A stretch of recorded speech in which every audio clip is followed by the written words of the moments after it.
Hey guys, Hi. welcome back to Motivations and the More. This is another video in the series Yielding or Healing. As was promised in the last video, I have with me today my very special guest, my better half, my husband, Colin Thomas. Hi, viewers. Thank you so much for coming. Thanks for having me. You are most welcome, and it is a pleasure to have you sharing Pleasure being here. with me and the viewers. Guys, please remember, give this video a thumbs up. Remember to share with somebody. Please remember to subscribe, and also feel free to leave your comments. Let us know what you think. And of course, continue to come back, because this is just a little piece of our story. So it is story time, because for us to share, as was promised, about yielding or healing in marriage, then we have to tell you how we met. So story time. But remember guys, we are walking in healing, and I encourage you that you also walk in healing, because guess what? Time short. Life is uncertain. You want your own freedom of mind. You want wellness, spiritual. We want spiritual wellness, and also we are preparing for the next life. We're prepared to meet our Savior. As such, we want to be wholesome right here on earth, so that we will be ready when He comes to go with Him. So, story time. Okay, so here I was. Him said me to go first, right? You sure you want me to go first still? Sure. Okay. Right. So I was 19. Yes. Look up at me. And I was 29.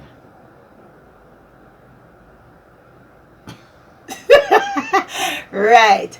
I was employed with a particular gospel artist where I was distributing his tapes. And my job now took me to the different studios or record whatever to sell these tapes.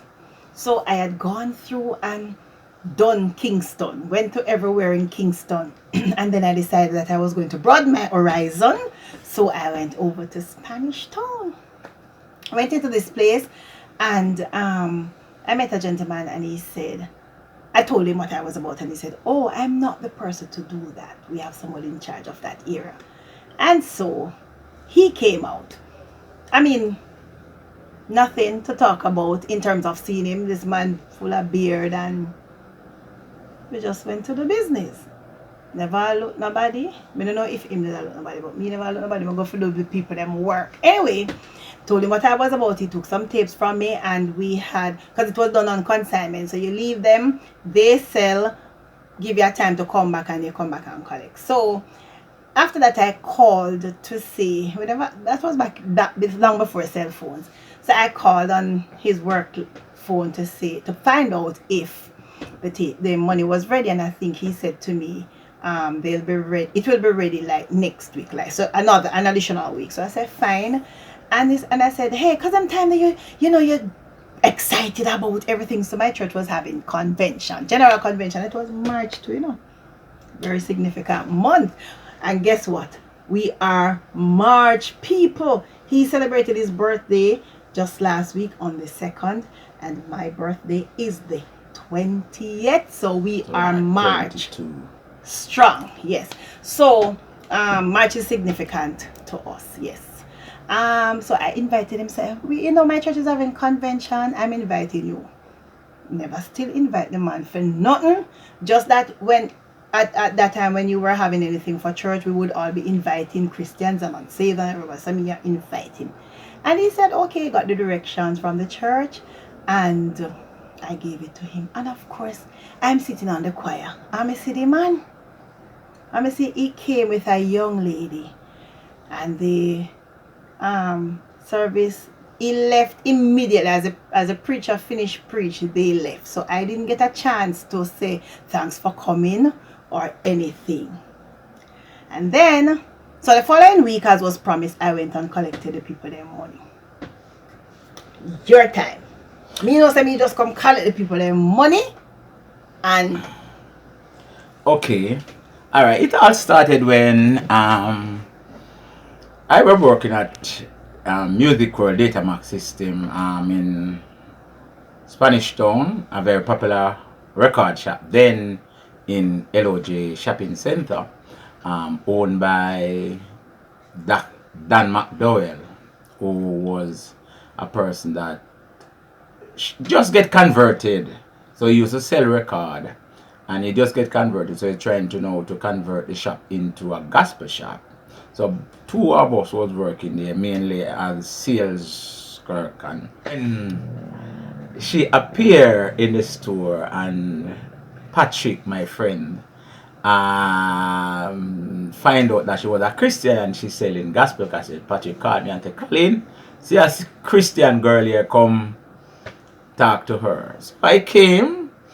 Honestly, the only thing I remember at that moment to identify her, there were some little mustache right over here. So I still have them.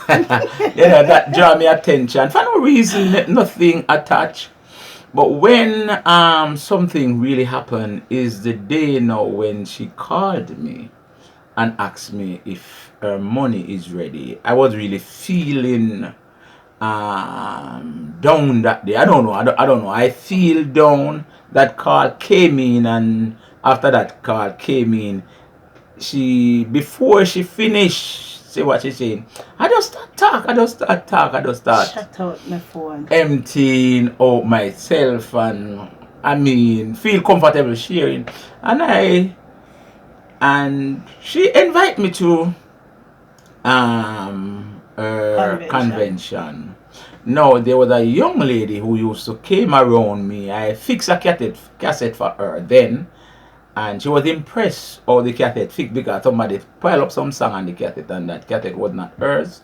So she was impressed how I fixed it back exactly the original way. So she keep on visiting and fooling around. So we used to share and have good fellowship with each other. So I was going to. She invited me to the convention. So I told her, she came by. I'm going to a convention sometime, and she said she wanted to come. I said come.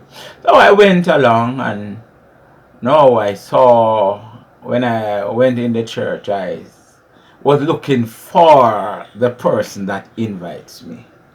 So I really just couldn't see her because there was a next lady who There's actually looked 3 of us or 4 of us Right. that looked almost same the same complexion way, and we look wearing alike. glasses, and I think they all dressed alike because it was a choir settings.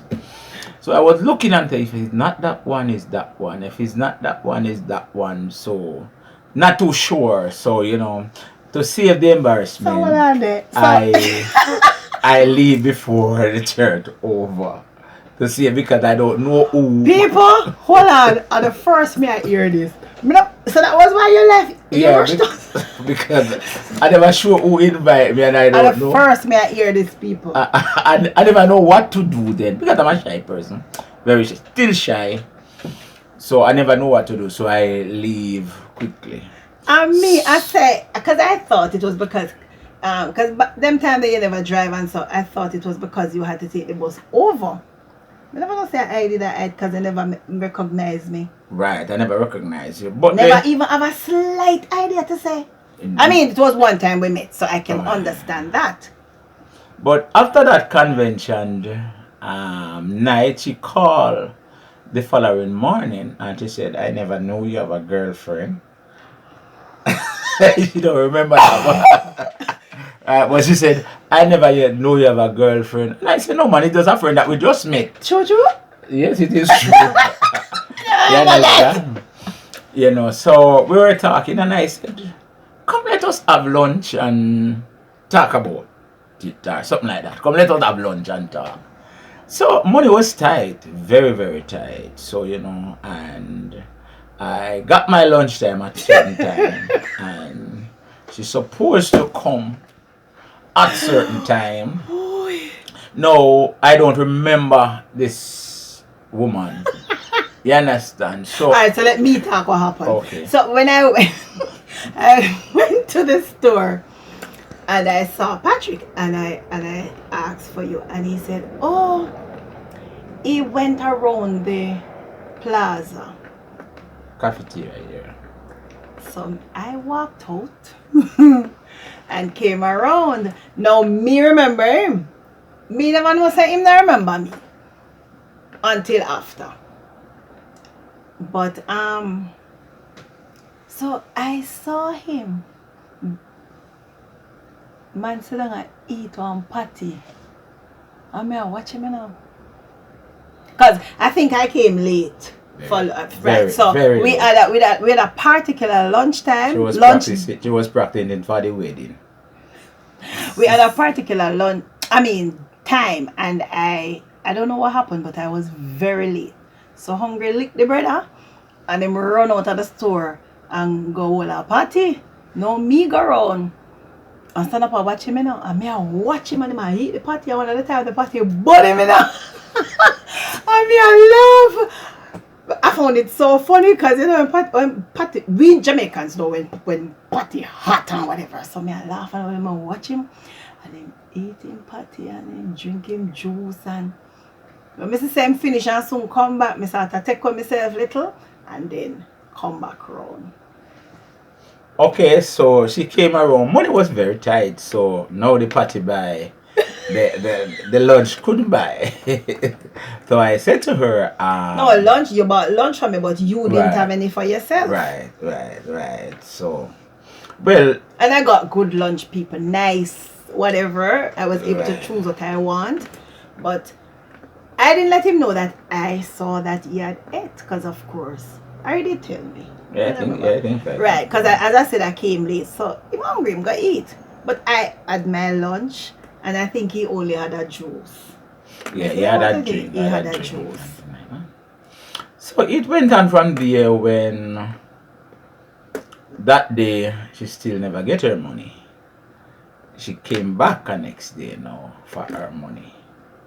And you know, Why me never get my money? Can you hold on for my money for me come back? Don't.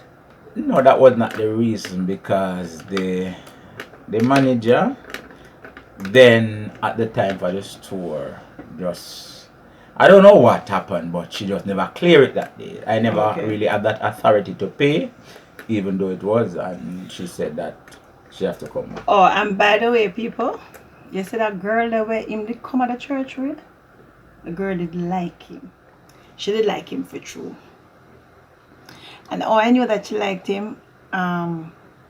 One day I was at the store and she came. And the moment she saw me, she got, moody and whatever. And that girl gave me an eye. I was like, what is happening here? And then she called him. I mean, one look up and look down and then she called him. I don't know what he said to her. And then I hear her mouth run there and she said to the manager, you see, him don't want me. Him don't want me. Me not come back here. Me not come back here. Him don't want me. I tried that same one. I got vexed.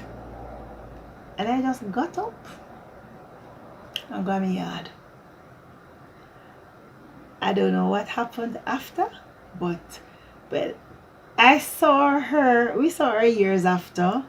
After both of us were married, she was also married. And we had good, chit chat and whatever. But You end up suing for her. yeah. And then she migrated some years after. But she was a very nice girl. I mean, nice looking, light skinned girl, pretty girl. But I suppose the Lord, wanted us to be together, and as such, Mr. Thomas chose the dry head Adassa. Okay, well, if you say so, choose the Dryad Adassa, but the art of the queen, the one with the queen's art. You know, what really happened is just that I fixed something for her and she was impressed by the job that I've done. So she just take on to me. We share, we had a talking relationship, not anything pertaining to coming to intimacy or dating or no such thing. But we just share on a regular basis. She would call and things like that and so forth. But never nothing. You know. So she complained and all of that, you know, but she was not my choice. She looked good and all of that. Very, very sweet girl. In terms that very educated too, because at one time she was training for a doctor. You understand? But we don't know. It was just not my type, so it just went like that.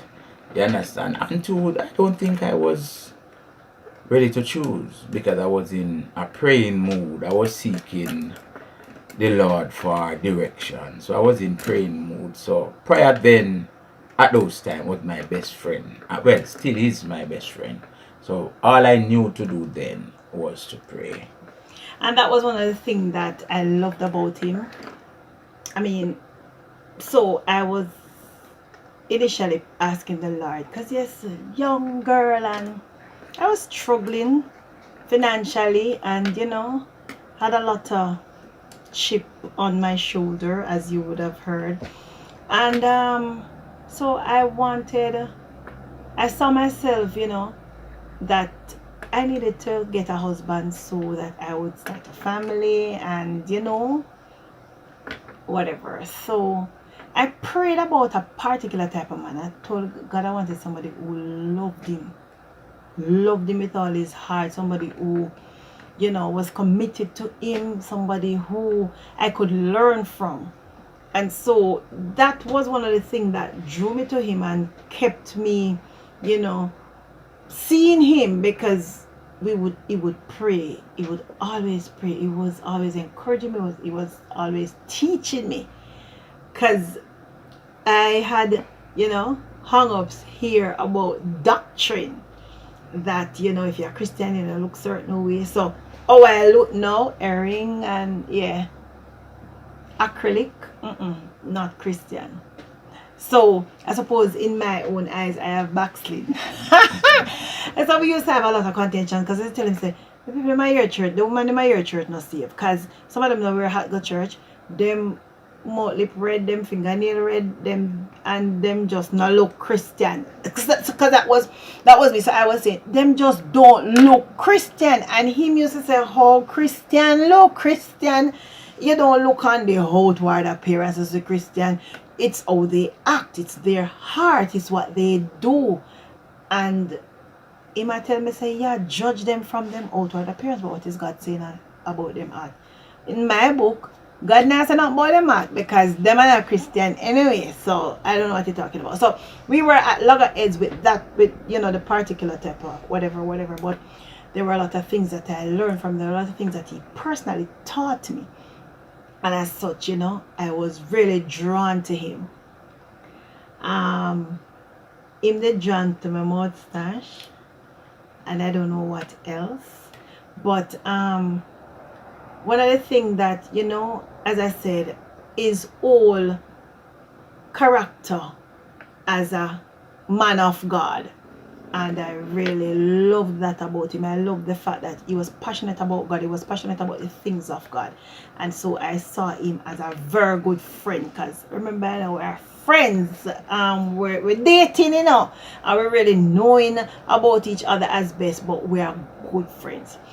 Guys, we're going to stop here. But you see, in the next video, you're going to hear how that nice little thing turned sour on my heart, because I heard something, a remark that was passed or that was made, and it was not for me, but he thought at the time that it was about, you know, our relationship, and he told me, and I said, well, look here, go on about your business now. Yes, we're going to tell you about that, and how the Lord brought us back together after you know, we went separate ways. And guess what? we're gonna tell you about our wedding. That was not. And then was not again. But eventually happened. So we had June 11th, and then it moved to, because that was a clash, and then it moved to May 28th, and that never happened. Bangarang. Story time. When we come back, we'll tell you about the crash of our wedding. Oh my goodness. And then you will understand what we went through in terms of our own healing. Because you can imagine you get ready for your wedding and bangarang and we didn't have a put off. You guess them they are church. Some of you guess them they are church. Chicken don't cook. Manish water don't cook. Curry goat cook. Peas cook.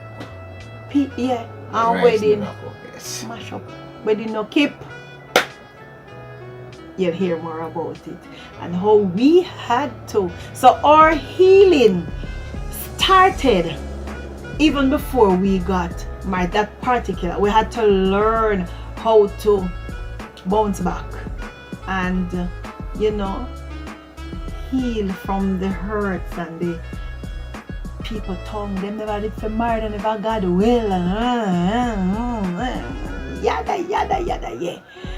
But God, guys, remember, we chose to yield to the Lord because